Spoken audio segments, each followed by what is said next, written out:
내 의의 하나님이여 내가 부를 때에 응답하소서. 고난 중에 나를 너그럽게 하셨사오니 내게 은혜를 베푸사 나의 기도를 들으소서.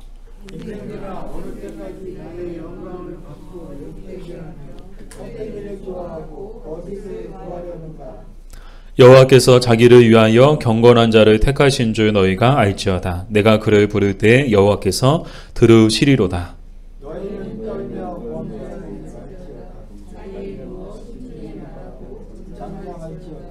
의의 제사를 드리고 여호와를 의지할지어다.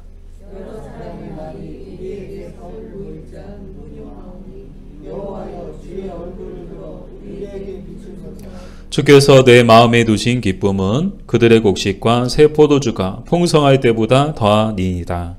내가 평안히 눕고 자기도 하리니 나를 안전히 살게 하시는 이는 오직 여호와이시니이다. 아멘. 기도하겠습니다. 하나님 감사합니다. 새 첫 주일을 우리에게 허락해 주시고 이 시간 하나님을 예배하는 이 예배의 자리 가운데 저희들 한 사람 한 사람 불러주셔서 감사합니다. 오늘도 살아계시는 하나님의 말씀 앞에 두렵고 떨림으로 또 겸손함으로 나아가오니 오직 말씀과 성령을 통해 우리 모두에게 하나님의 음성을 들려주시옵소서. 예수님의 이름으로 기도드립니다. 아멘. 우리 시편 4편은 이 다윗의 시입니다. 이 어떤 내용인가 하면 한마디로 고난의 밤에 드린 이 기도인데요. 이 다윗의 인생을 보면 고난의 밤이 참 많이 찾아왔어요. 그리고 저는 이제 말씀을 보면서 정말 다윗의 인생에 이 고난의 밤은 늘 그림자처럼 따라다녔다라는 생각을 하게 됐는데요. 왜 그런가? 그의 인생을 살펴보니까 사울에게 정말 많은 시간들을 쫓기게 되었죠. 많은 시간 사울에게 쫓기고 또 그 이후에는 수많은 대적들에게 쫓기며 정말 고난의 밤을 셀 수 없을 정도로 많은 이 고난의 밤을 보냈는데 좀 과하게 표현해서 이 다윗에게 매일매일이 고난의 밤이었을지도 모른다는 생각을 하게 되었어요. 정말 그만큼 많은 밤을 늘 이렇게 쫓기고 위협받고 두려움 속에 그렇게 이제 지내야 했던 다윗의 인생이었거든요. 근데 중요한 거는 시편 4편도 시편 3편과 같은 배경을 가지고 있다는 거예요. 우리 지난 시간에 시편 3편을 살펴봤죠? 이게 어떤 내용이었습니까? 대적들에 의해서 쫓기는 상황이었어요. 그 대적들이 누구였어요? 바로 다른 사람도 아닌 다윗의 아들 압살롬이 자기 아버지 제거하고 스스로 왕이 되고자 이 반란을 일으켰던 그런 내용이었습니다. 정말 이 기가 막힌 일 아니에요? 다른 사람도 아니고 아들에 의해서 쫓기는 상황이 된 거예요. 근데 더 그를 괴롭게 한 것이 있었는데 그게 뭐였다고요? 바로 사람들의 빈정대는 말. 사람들이 빈정대는 말. 하나님마저 너를 버렸다. 하늘도 너를 버렸다. 그 말이 다윗의 마음을 더 괴롭게 했는데요. 누구라도 이런 일을 겪게 되면 밤에 잠이 잘 올까요? 잘 안 올까요? 잠이 안 와요. 막 억울한 일 당해보세요. 누구한테 정말 싫은 소리 하나 들어보세요. 밤에 잠이 와요? 너무 억울하고 분하고 괴롭고 슬퍼가지고 잠이 안 와요. 여러분 잠이 잘 오세요? 뭐 그러거나 말거나 뭐 한 귀로 듣고 한 귀로 흘려버리면 되지. 안 되더라고요. 아무리 저도요. 그냥 그런 얘기는 그런 싫은 빈정대는 말 그런 말들은 그냥 한 귀로 듣고 한 귀로 흘려버리면 되지. 아니요. 한 귀로 들어가지고 나갈 생각을 안 해요. 그대로 그냥 남아있는 거예요. 마음의 상처가 되는 거예요. 막 계속 그것만 묵상하게 돼요. 다른 거 묵상하지 않고요. 그 사람이 했던 말, 그 사람이 보였던 눈빛, 그 사람이 했던 행동, 그것만 계속, 원하든 원하지 않든 그것만 계속 하루 종일 그냥 밤새 묵상하다 보면 잠이 안 와요. 너무 억울하고 분하고 화나고 괴롭고 슬퍼가지고 잠이 안 오는 거야. 정말 뜬 눈으로 이 밤을 지샐 수밖에 없는데 중요한 건 다윗에게도 이런 고난의 밤이 어김없이 찾아왔다는 거야. 그때 다윗은 무엇했는가? 이 고난의 밤 한가운데 다윗은 이 밤을 어떻게 보냈는가? 눈물로 밤을 지새웠을까요? 아니면 밤새 술 마시며 술로 자신의 마음과 영혼을 달랬을까요?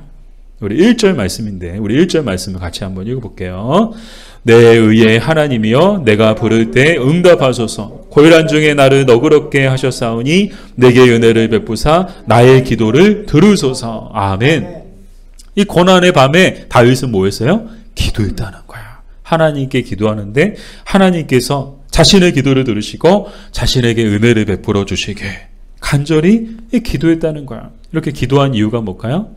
이 기도하는 것만이 고난의 밤을 이기고 소망의 아침을 맞이할 수 있는 유일한 길임을 믿었기 때문이었습니다. 사랑하는 여러분, 우리는 어떤가요? 우리 인생 가운데에도 아마 여러분의 인생 가운데에도 정말 많은 고난의 밤들이 찾아오셨을 것 같아요. 여러분 인생을 반추해 보세요. 아마 나의 인생 가운데 고난의 밤이 없었나? 저는 어렸을 때부터 지금까지 보면요, 저도 셀 수 없을 정도로 참 많은 고난의 밤들이 제 인생 가운데 찾아온 것 같아요. 그 인생 가운데 찾아오는 고난의 밤, 그때 여러분은 그 고난의 밤을 어떻게 보내셨나요? 혹 괴로움과 슬픔으로 밤을 지새우지는 않으셨나요? 아니면 밤새 수요로 자신의 마음을 달리셨나요? 중요한 건 괴로움과 슬픔으로 밤을 지새운들 남는 건 더 큰 괴로움과 슬픔뿐이다 라는 거야. 아무리 술을 먹고 자신의 마음을 술 먹으면 좀 나아지겠지, 술 먹으면 좀 괜찮겠지, 웬걸요. 술 먹고 난 후에 그때 잠깐뿐인 거야. 그 괴로움과 슬픔은 어디 가지 않아요. 더 큰 괴로움과 더 큰 슬픔만이 자기에게 찾아올 뿐이다 라는 거야. 사랑하는 여러분, 고난의 밤에 우리가 해야 하는 건 바로 기도입니다. 다윗이 기도한 것처럼 하나님께서 우리의 기도를 들으사 우리에게 은혜를 베푸시도록 기도해야 합니다. 오직 기도하는 사람만이 고난의 밤을 지나 소망의 아침을 맞이하게 될 것입니다. 이 바울과 시라가 그랬더라고요. 우리 사도행전 16장 25절 말씀을 볼게요. 사도행전 16장 25절 같이 읽겠습니다. 한밤중에 바울과 시라가 기도하고 하나님을 찬송하며 죄수들이 듣더라. 아멘. 어떤 내용인가 하면 바울과 시라가 열심히 복음을 전했어요. 정말 돈 벌기 위해서 열심히 일한 게 아니고요. 하나님 나라를 위해서 열심히 복음을 전하고 귀신을 쫓아내고, 근데 그들에게 돌아온 거는 사람들의 칭찬과 박수와 환호성이 아니고 도리어 뭐였어요? 매질을 심하게 때리고 옥에 갇히는 일이 이 바울과 시라에게 찾아왔죠. 이 바울과 시라에게도 정말 이 인생의 고난의 밤에 그 깊은 고난의 밤이 찾아온 거야. 그때 이 바울과 시라는 이 고난의 밤을 어떻게 보냈는가? 잔뜩 화가 나가지고 시험이 팍 들어가지고 내가 다른 일 하다가 내가 이렇게 붙잡히고 매 맞고 했으면은 억울하지도 않은데, 아니 하나님 나라를 위해서 열심히 복음 전하고 귀신 들린 사람 이 귀신 고쳐주고, 그러니까 나름대로 하나님을 위해서 열심히 한다고 했는데 돌아온 건 매질과 이 감옥에 갇히는 이 그런 수모가 찾아오니까 시험 팍 들어가지고 얼굴에 씩씩거리면서 하나님께 대하여 모든 원망과 불평을 쏟아냈을까요? 아니면 자신들의 신세를 한탄하며 괴로워하고 슬퍼했을까요? 바울과 시라는 이 고난의 밤에 기도했습니다. 하나님께 기도하고 찬송했다는 거예요. 그랬더니 어떤 일이 일어났습니까? 큰 지진이 일어나고 옥문이 다 열어지고 매였던 사슬이 다 풀어지는 그런 놀라운 기적이 일어난 거예요. 한마디로 바울과 시라에게 소망의 아침이 찾아온 거야. 이 고난의 깊은 밤에 바울과 하나님 앞에 기도하고 찬송했더니 그 고난의 밤이 지나고 소망의 아침이 찾아온 거야. 근데 더 놀라운 사실은, 성경을 자세히 보면 더 놀라운 사실이 있는데, 이 바울과 시라에게만 소망의 아침이 찾아온 게 아니더라고요. 그 감옥을 지키던 간수장에게도 소망의 아침이 찾아온 거야.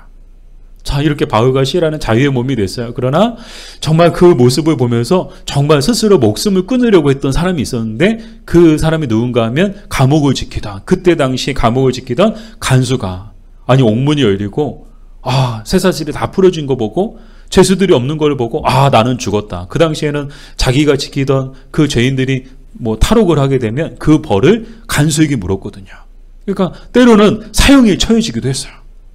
그러니까 나는 죽었다. 그래서 스스로 비관하고, 자신을 비관하고 스스로 목숨을 끊으려고 했던 거예요. 그때 바울과 시라가 멈추시오. 그걸 막았죠.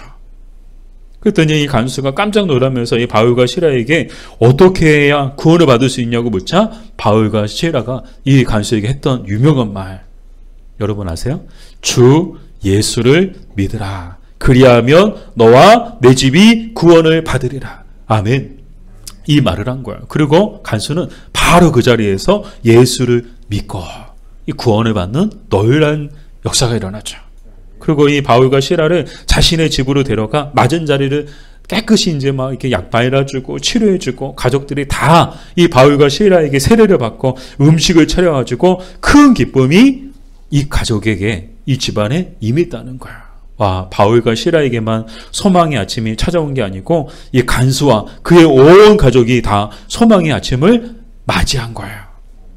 사랑하는 여러분, 고난의 밤은 누구에게나 찾아옵니다. 바꿔 말씀을 드리면 고난의 밤은 누구도 예외일 수 없다는 거예요. 다윗도 고난의 밤이 찾아왔고요. 바울과 시라도 고난의 밤이 찾아왔어요. 그러나 누구나 다 고난의 밤을 지나 소망의 아침을 맞이하는 건 아닙니다. 오직 고난의 밤에 기도하는 사람들만이 반드시 소망의 아침을 맞이하게 될 것입니다. 뿐만 아니라 고난의 밤에 기도하는 사람들로 인해 그 밤에 그들과 함께 있는 사람들까지도 이 간수와 그 간수의 가족들이 어떻게 구원을 받았어요. 어쩌면 저는 묵상할수록 정말 하나님의 놀라운 은혜다. 이 간수가 스스로 목숨을 끊었다고 생각해 보세요. 이 집안은요, 초상집 되는 거야. 장례 치러야 되는 거야. 한 집안이요, 온 장례 초상집이 돼버리죠. 가장이 죽었는데요. 근데 여러분, 이 간수가 정말 바울과 시라의 만남을 통해 구원받음을 통해서 이 가정이 어떤 집이 돼버렸어요? 초상집이 아니고 잔치집이 된 거예요. 이게 얼마나 놀라운 은혜예요. 이 밤에 깨어서 기도했던 이 바울과 시라를 통해서 이 고난의 밤에 그들과 함께 깨어 있었던 다른 사람들까지도 다 소망의 아침을 맞이하게 된다는 이 놀라운 진리가 오늘 이 성경 말씀 속에 담겨져 있습니다. 사랑하는 여러분, 오늘 우리 한 사람 한 사람이 우리 가정에 정말 그 고난의 깊은 밤이 우리 가정에 찾아왔을 때, 우리 인생 가운데, 우리 직장 가운데, 우리 교회 가운데 정말 고난의 깊은 밤이 찾아올 때 정말 나 한 사람 깨어있던, 깨어서 기도하는, 깨어서 찬송하는 그 한 사람으로 인해서 정말 그 온 가족, 온 공동체 함께 있는 그 모든 사람들에게도 소망의 아침이 밝아오는 것을 보게 될 줄 믿습니다. 그러므로 인생의 고난의 밤이 찾아올 때마다 기도하는 우리가 됩시다. 아멘. 계속해서 다윗은 기도하는 가운데 대적들을 향해 이렇게 경고하는데요. 우리 2절을 같이 한번 읽어볼게요. 인생들아, 어느 때까지 나의 영광을 바꾸어 욕되게 하며 헛된 일을 좋아하고 거짓을 구하려는가. 아멘. 자, 지금 너희들이 하는 일이 뭐라는 거예요? 헛된 일을 하고 있다는 거예요. 지금 너희들이 하는 일이 헛된 일이다. 근데 지금 그들이 하는 일이 뭐라고요? 압살론의 반역을 말한다고 말씀을 드렸죠. 근데 지금 압살론이 하고자 하는 일이 헛된 일이다라는 거예요. 그 이유가 뭔가 하면 하나님의 뜻과 무관하게 행하는 인간의 모든 계획은 모두 헛되기 때문이다 라는 건데요. 우리가 잘 이제 기억해야 되는 것이 이스라엘의 왕은 뭐 누구나 왕이 될 수 있는 게 아니에요. 힘이 있다고 왕이 되고 싶다고 왕이 될 수 있는 것이 아닙니다. 사람들이 우리가 원하는 사람 세울 수 있는 것이 아니에요. 이스라엘의 왕은, 적어도 이스라엘의 왕은요, 사람들이 세우고 싶다고 세우고 자기가 힘이 있다고 자기 스스로 왕이 될 수 있는 자리가 아니에요. 이스라엘의 왕은요, 오직 하나님만이 세우실 수 있는 자리예요. 하나님만이 택하시고 기름 부으신 사람만이 이스라엘의 왕이 될 수 있다는 거예요. 그런데 지금 압살롬은 하나님의 뜻과는 전혀 무관하게 철저하게 자신의 의지에 의해서 자기 스스로 왕이 되려고 했던 거예요. 아무리 모든 사람이 다 압살롬의 편에 있고 반란이 성공하는 것은 시간 문제라고 해도 결국에는 정말 헛된 일이 되고 말죠. 뒤에 보세요. 반란이 성공하는가? 성공하지 못했어요. 실패로 끝났어요. 왜요? 다윗이 막 반격했어요? 아니요. 하나님이 막으신 거예요. 압살롬의 반역을 하나님께서 팔짱 끼고 바라보고만 계시지 않으셨습니다. 그 반역은 어떤 반역인가? 다 한 사람, 다윗 한 사람에 대한 반역이 아니고 그를 세우신 하나님께 대한 반역하고 똑같은 것이거든요. 지금 이 압살롬이 이스라엘의 반역을 일으켰다는 것은 하나님께 대항하고 있다는 것하고 똑같다는 거예요. 왜요? 다윗이 누구예요? 하나님이 기름 부어 세우신 왕이잖아요. 하나님이 기름 부어 세우신 왕을 인간이 스스로 끌어내리고 자기가 그 자리에 올라가려고 하는 것은 하나님의 권위에 대한 도전이거든요. 하나님의 뜻에 대한 권유이거든요. 그런 오만한 인간을 하나님께서 결코 내버려 두실 일이 없거든요. 지난 시간에 이 다윗의 대적자들을 하나님은 어떻게 하신다고 하셨죠? 막 뺨을 때리고 뭐 때리더라도 그냥 살짝 그냥 탁 때리는 게 아니고 그냥 싸대기를 팍 때리고 뭐 이를 막 뽑아 놓으실 정도로 하나님이 그 대적자들을 심판하신다고 하셨는데, 하물며 하나님이 기름 부어 세우신 왕을 인간이 스스로 끌어내리고 자기가 그 자리에 올라가려고 하는 그 무서운 큰 죄를 짓는데 하나님이 그 정도로 끝나실까요?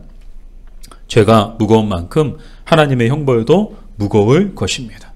사랑하는 여러분, 우리도 주의합니다. 하나님의 뜻과는 무관하게 세우는 우리의 계획은 다 헛될 뿐입니다.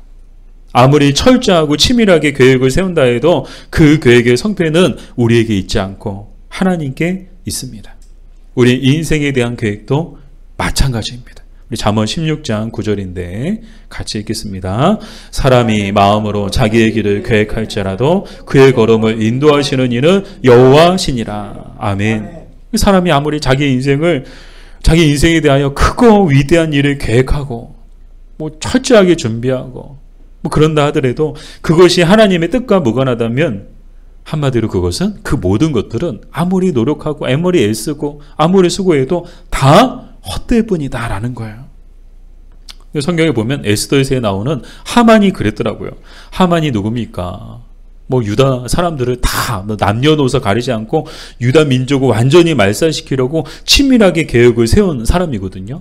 그들 유대인들의 재산을 다 몰수하고, 그리고 모르드게, 정말 이제 밉보였죠. 괘씸죄에 걸린 모르드게는 그 높은 장대에 매달아서 이제 죽일 모든 계획을 다 세우고 왕의 허락까지 다 받았습니다. 이제 모든 계획들이 다 순조롭게 진행되고 있기 때문에 이제 유다 민족이 말살되는 거는 시간 문제예요. 근데 어떻게 됐나요? 하나님께서 막으셨습니다. 죽으면 죽으리라는 각오로 기도했던 에스더를 통해 하만의 계획을 무력화시키시고 모르드게를 매달려던 장대에 하만이 매달리게 되는 그런 운명을 맞이하게 되죠. 결과적으로 하만이 세웠던 그 모든 계획들, 그 모든 수고가 다 헛된 예로 돌아가게 되죠. 성경에 보면 참 이런 일들이 많았던 것 같아요. 또 대표적인 게 바벨탑 사건도 그랬죠. 인간들이 바벨탑을, 창세기 보니까 바벨탑을 엄청 높이 쌓았어요. 막 정말 끝이 안 보일 정도로 뭐 지금 뭐 롯데타워, 뭐 제2 롯데타워 뭐 비교할 수 없을 정도로 정말 높은 탑을 쌓았겠죠. 그러나 하나님의 뜻과 무관하게 열심히 세운들 결국은 헛된 일이 되고 마는데요. 하나님께서 결국은 그 공사가 멈추게 하시잖아요. 그리고 다 흩어놓으세요. 모여서 작당을 하니까, 모여서 엉뚱한 생각을 하니까 하나님이 어떻게 하세요? 언어를 다르게 하셔가지고 다 흩어지게 하신 거예요. 제가 이제 그런 생각을 했어요. 그들의 헛된 일로 말미암아 모든 인류가 고생을 지금까지 하고 있다. 왜요? 오늘날 우리가 열심히 외국어를 공부해야 하는 이유가 다 여기에 있었던 거예요. 헛된 일을 꾸밈으로 인해서 오늘 우리가 다 고생하고 있잖아요. 우리 아이도 얼마나 고생해요. 영어 공부해야죠. 제2 외국어 공부해야 되죠. 헛된 일을 꾸미지 않았다면 어쩌면 언어가 하나이지 않았을까라는 생각도 하게 되는데요. 사랑하는 여러분, 새해가 밝았습니다. 여러분은 올해 어떤 계획을 세우셨나요? 여러분이 세운 계획에 하나님의 뜻과 하나님의 나라가 있습니까? 아직 늦지 않았습니다. 하나님의 뜻과 하나님의 나라에 맞춰 계획을 세우시기 바랍니다. 그러면 하나님께서 반드시 그 걸음을 인도해 주실 것입니다. 아멘. 자, 마지막으로 다윗은 시편 4편을 감사로 마무리하고 있는데요. 처음에는 우리 시편 3편이나 시편 4편이나 똑같은 비탄시예요. 처음에 보면요, 비탄함으로 시작해요. 근데 참 신기하게도 마지막 마무리는 항상 감사와 찬송으로 끝나게 돼요. 다윗의 시가 대부분 그래요. 다윗의 시가 대부분이 다 그래요. 다 감사로 끝나요. 그 이유가 뭔가 우리 7절에 나오는데 우리 7절 같이 읽겠습니다. 주께서 내 마음에 두신 기쁨은 그들의 곡식과 새 포도주가 풍성할 때보다 더하나이다. 아멘. 자, 이 말씀은 이 땅의 풍성한 곡식과 포도주가 주는 기쁨보다 하나님께서 마음 가운데 주시는 기쁨이 훨씬 더 크다는 거예요. 여기서 기쁨이란 어떤 의미가 있는가 하면 즐거움, 평안, 만족을 의미하는데 특별히 본문에서는 평안을 뜻합니다. 지금 비록 현실은 아들에게 쫓기며 배고프고 고단하지만 그러나 마음에는 뭐가 있었다는 거예요? 평안이 있었다는 거예요. 근데 이 평안의 근원이 누구라고요? 하나님께 있었다는 거예요. 하나님이 주신, 마음에 주신 평안함이 있었다는 거예요. 지금 대적들은 다윗을 죽이려고 쫓아와요. 칼 들고 쫓아와요. 창을 들고 쫓아와요. 잡히면 죽는 거예요. 온갖 대적들이 다윗 하나 죽이려고 쫓아오고 있는 상황 속에 두려움이 그를 둘러싸고 있지만 다윗의 마음속에는 뭐가 있었다고요? 평안이 있었다는 거예요. 하나님께서 주신 평안이 있었다는 거예요. 이것은 믿음에서 나오고 또 믿음의 대상이신 하나님께서 주시는 이 평안함이었죠. 그래서 날마다 다윗은 평안히 눕고 잠들었다는 거예요. 그게 시편 4편의 다윗의 고백인 거예요. 날마다 고난의 밤이 다윗에게 찾아왔지만 그럼에도 불구하고 날마다 밤샌 게 아니고요. 뜬 눈으로 밤을 새고 불면증에 시달린 게 아니고 다윗은 날마다 평안함 가운데 편히 잠을 자고 아침에 일어났다는 거예요. 그에게는 날마다 소망의 아침이 어김없이 찾아왔다는 거예요. 사랑하는 여러분, 우리는 어떤가요? 우리에게도 기쁨이 있나요? 이 평안이 있나요? 하나님은 우리 모두의 마음에 이 평안을 주셨습니다. 바로 예수 그리스도이십니다. 우리 요한복음 16장 33절 말씀을 같이 읽겠습니다. 이것을 너희에게 이르는 것은 너희로 내 안에서 평안을 누리게 하려 함이라. 세상에서는 너희가 환난을 당하나 담대하라. 내가 세상을 이기었노라. 아멘. 하나님께서 우리 모두의 마음에 이 기쁨과 이 평안을 주신 줄 믿습니다. 자, 어떻게 주셨는가? 우리 7절에 보니까, 이 7절을 공동 번역으로 보니까요, 마음에 심어주셨다라고 나와요. 그러니까 우리 마음 가운데 이 기쁨, 하나님이 예수 그리스도를 우리 마음에 심어주셨다는 거예요. 이 평안을 우리에게 마치 나무를 심듯이 우리 마음의 밭 한가운데다가 심어주셨다는 거예요. 그래서 항상 우리 마음의 한가운데 이 평안이, 이 기쁨이 있게 해주셨다는 거예요. 그래요, 우리로 하여금 언제든 어디서든 그로 인하여, 예수 그리스도로 인하여 평안을 누리게 해주신 줄 믿습니다. 정말 놀라운 하나님의 은혜 아닌가요? 그러므로 하나님께서 우리에게 주신 기쁨과 평안으로 인해서 고난의 밤 한가운데서도 감사와 찬송을 잃어버리지 않는 저 여러분 되길 주님의 이름으로 축복합니다. 기도하겠습니다. 아버지, 인생에 찾아오는 고난의 밤에 다윗처럼 기도하는 우리가 되게 하여 주시옵소서. 그리하여 고난의 밤을 이기고 소망의 아침이 오는 것을 보게 하여 주시옵소서. 예수님의 이름으로 기도드립니다.